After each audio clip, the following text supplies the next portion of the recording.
Next Monday, scene 1, take 2. Take 2.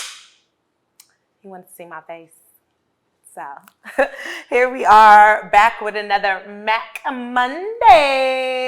And I want to talk about knowing who you surround yourself with, like knowing the people in your friendship circle, knowing the people that are surrounding you, supporting you, hating on you. You need to know everyone that's around you in your circle, because a lot of the time I feel like people see your potential before you see it, right? Like when people are around you, they're picking up on your energy, they're picking up on what you do, how you move, your personality. There's sometimes, and everyone is not in your circle to see you win a lot of the time. Sometimes people are in your circle to take from you and actually steal your personality, your actions, like who you are, and just understanding who you are surrounded by and what those people's intentions are is super important to like being happy and understanding who to pull in and where to pull them in from.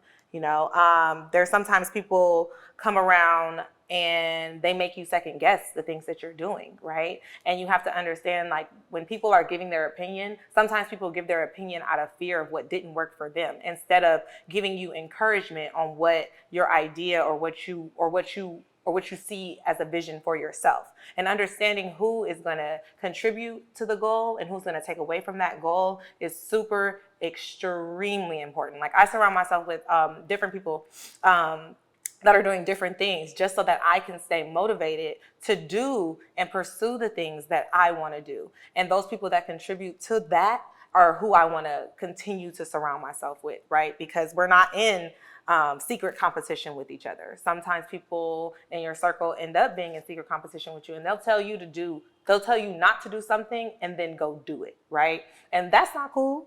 Like, they're taking your ideas, taking your personality and mushing it together to make something that they want to do, instead of collaborating with you to make it a bigger and grander goal. So, like, making sure that my eyelash got stuck, but making sure that you have a circle that wants to see you win, wants to see you eat, and is going to contribute to that is one of the major things that I feel like we need to tap into and understand. Because without that understanding and without that foresight and without that insight into those that you're surrounding yourself with, you end up wasting your time in pouring energy into people that don't deserve it. And then you end up losing in the end, right? And all losses aren't bad losses. A lot of losses, some are mostly lessons. And those losses that we do take that turn into lessons, any loss that you do take, you should turn into a lesson, because it's something that you have to see what you did in that instance that you could adjust and pivot to. And when you have interactions with people and human beings, usually there is some sort of benefit, whether you feel like it's a loss or it's a win. You learn something within those relationships and within those interactions. So never think of a loss as like a loss.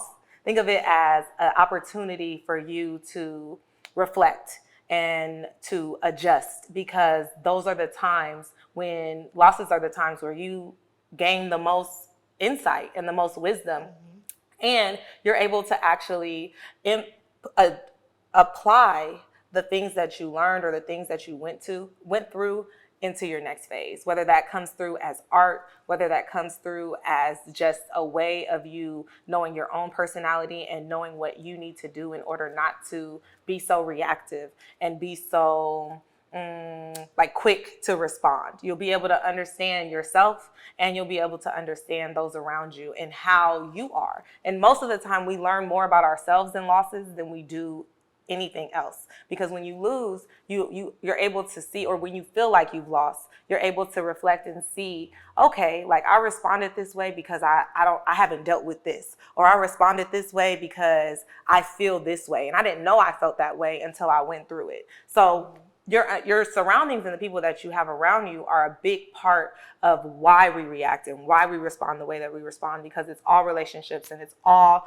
a part of like a contract. Like, every relationship that we have, every interaction with a person that we have is transactional, essentially. Whether it's a relationship, whether it's a friendship, like, there's things that you're not gonna deal with where you'll cut the relationship off. There's things that you're gonna You're going to face where you have to understand, like, okay, I need to act like this in a certain decorum in order to get the results that I want to get.